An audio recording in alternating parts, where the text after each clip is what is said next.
It's the day after Halloween, which means it's time to start watching holiday movies, specifically Maybe the best ever.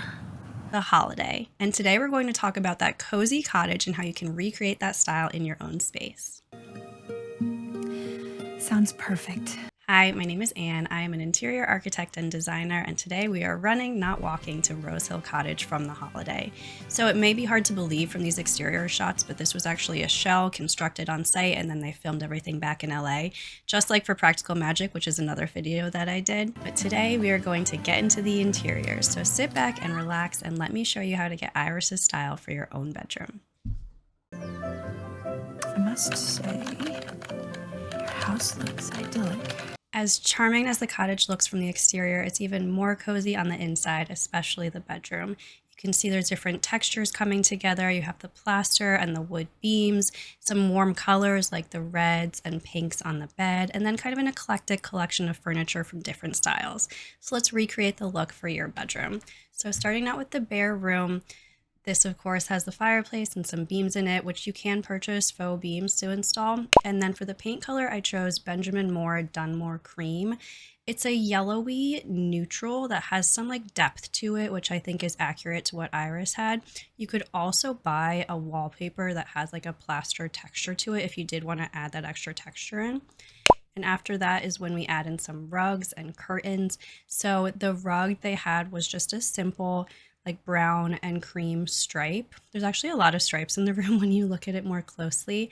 And then she had some sheers. I chose a linen for the sheer curtain, again, to get some of that like warm texture, but it had some crochet detailing at the top and bottom, which I thought was very sweet.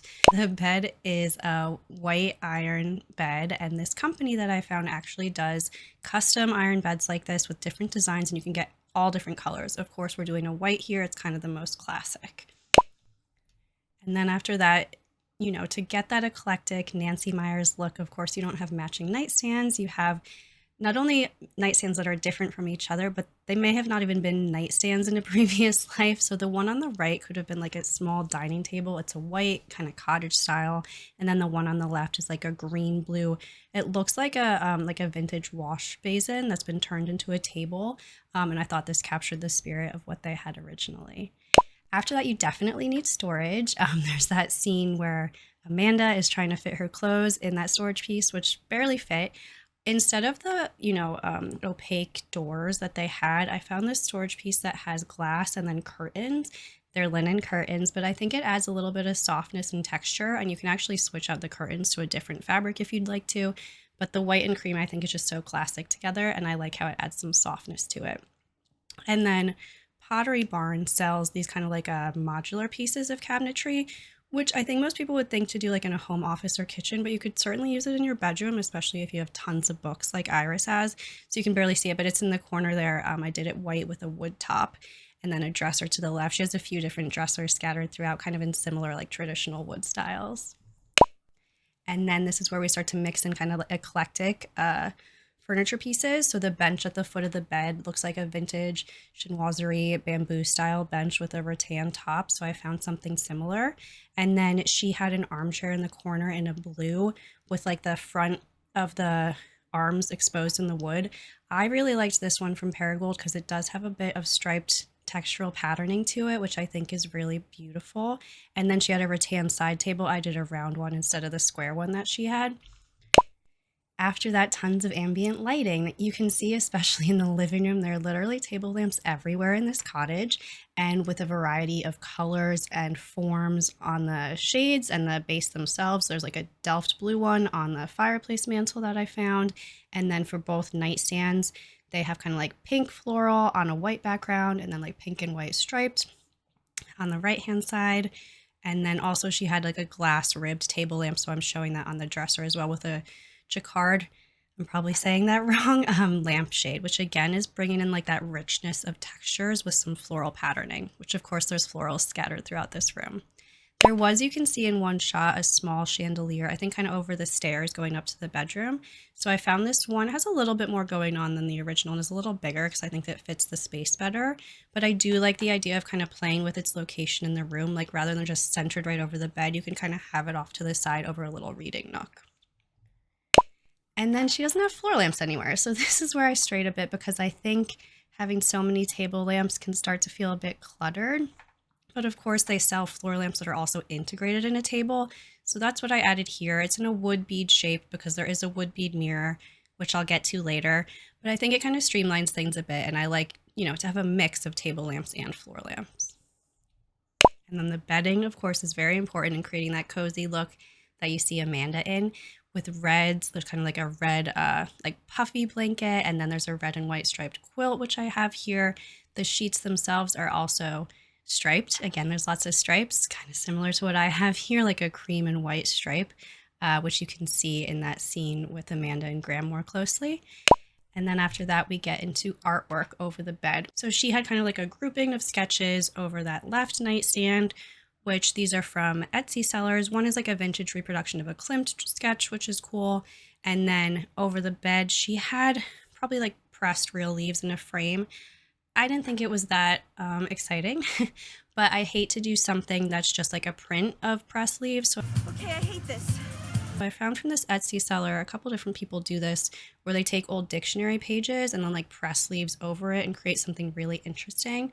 And so you can see in the zoomed in image, the shapes of the pages aren't all regular. Like some of them have those cutouts like dictionaries used to have. So I think if you do like a clear floater frame with something that has like a more interesting shape to it, it lets it really shine. And so I did 3 because I like, the symmetry of having 3 centered over the bed, and then a gold beaded frame from Framebridge. And then on the right, they did have a wood beaded mirror to the side. It was just a rectangle. It was kind of like a nothing.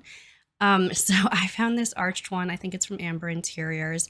I think it has a little more like heft and interest to it and is a nice balance with the 3 pieces on the other side. And then after that, we get into some of the more like floral paintings. She had a couple that looked like watercolors, and to me, watercolors are too like light and watery for a cottage like this. That's kind of like heftier in materials and more solid with like the wood and plaster and everything. So I think oil paint feels more appropriate and has the right like heaviness and depth to it. So the one over the fireplace is an Etsy seller. It's a print from an oil painting framed. And then to the left, she didn't quite have this colorways in hers, but I think it adds a little bit more depth. It's actually an iris painting because I just couldn't help myself with doing iris in some kind of like rich purpley blues and greens. And that's an original oil painting, and then in a black and gold frame from Framebridge. So I think having those stronger colors, like they're grounding the space a bit more. She had one, what I think was a real candle sconce, meaning like these ones here from a company, Ronan Iris. They're actually like tapered candles that you put on the wall. I personally probably wouldn't sleep well with something like that, so I found these LED sconces with a similar, aesthetic to them, where it's a round backing and then it looks like a tapered candle, but it's an LED. And also, for what it's worth, as far as I understand feng shui, and someone can correct me, pairs are really important to have in a bedroom space if you are looking for companionship. So that's why I like to do pairs in the bedroom, and I'll bring it up later with the sculpture. So instead of just having the one, I'm doing the 2. Kind of like anchored around the headboard there. And this is a ceramic, which I think is really pretty to bring in like a warm kind of brownish, orangey brown tone to tie into the beams above and the wood floor below. After that, some fireplace detailing. So she had a screen. I chose a simple screen, which of course is important for safety, but also is kind of a nice feature. She had a single hand sculpture on her mantle, which again, with that feng shui thing, doing pairs in the bedroom, I just liked this. It's like a imitation Rodin sculpture with 2 hands kind of coming together. So I think it feels more balanced. And then she had some vases. I chose this one from Soho Home because I really like the green. I feel like I inject green into everything. I think you just need a little bit of it to make it feel kind of like alive. And after that, because it's Nancy Meyers, there's baskets everywhere, including on the floor, on the bench, on the bed, under the nightstand, some throw blankets, which the colors are so pretty if you look closely. It's kind of a rusty red, a pale blue, and then like a plum color together, which I think is such a pretty color palette. And then I added some pillows to that armchair. She had one that was like white with blue patterning on top. Instead, I chose one that was blue with patterning on top. Again, I think it feels more like grounded, has more depth to it. And then she had that black pillowcase that said, be the person your dog thinks you are, which is sweet. If that's the sort of thing, cool. I just chose something much more simple. You can see how close we're coming to that cozy cottage look that maybe bored Amanda a little bit, but is very sweet and inviting. But there's definitely something missing here. Did you forget something? And that, of course, is books, because Iris is a huge book reader, and so there's books scattered throughout the room, and I just feel like this aesthetic doesn't feel complete without a little bit of clutter, for lack of a better word, kind of that like casual, collected vibe. Like you just happened to be reading a book and then you forgot and left it on the nightstand. That kind of thing. It's always been my problem. And there you have the before and after of how we recreated Iris's cozy cottage bedroom with real product links, which are in the description, while capturing that grounded, inviting, warm, sweet vibe. So before I get into the product pages, I just have to ask you one thing. What I'm trying to say is, Would you consider subscribing to my channel? I'm having so much fun making these. I love hearing from you and what you'd like to see next. So please consider subscribing to support my channel. Now let's get into those product pages. So as you can see from these product pages, what makes this aesthetic work is that you're really skillfully balancing something more heavy with something more delicate. You have the very warm envelope with the kind of yellowy beige walls and a lot of wood. And then you have those kind of fun colors and accents like the red throws, the floral accents, some pretty artwork. And overall, it just feels so cozy and inviting, I think, particularly with all the textures that are coming together. So I actually first watched The Holiday. My sister recommended it when I was getting over a situationship with somebody who turned out to be a bit of a Jasper. So it holds a special place in my heart. And if the movie meant anything to you, I hope that you enjoyed watching this, and I will see you next time. Bye.